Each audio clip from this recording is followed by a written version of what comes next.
Welcome everybody, my name is Marcus, and in this video I will show you a simple way how you can easily add sections to pages in Shopify. So let's start. The first thing you want to do is just be in here, like in Shopify, in your edit store, and then just click here add section on left down corner.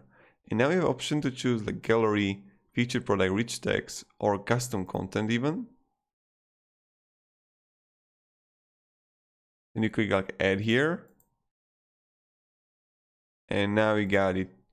What you can do is just simply add content, and you can add custom HTML, right? And I can add simple code here, or I can like do whatever I want. So that's pretty much it, and this is pretty much how we do it. Remove section. Thank you very much everybody for watching. If you have any questions, guys, ask me down in comments. I'll be really happy to help you. And this is how we do it. Have a great day and goodbye.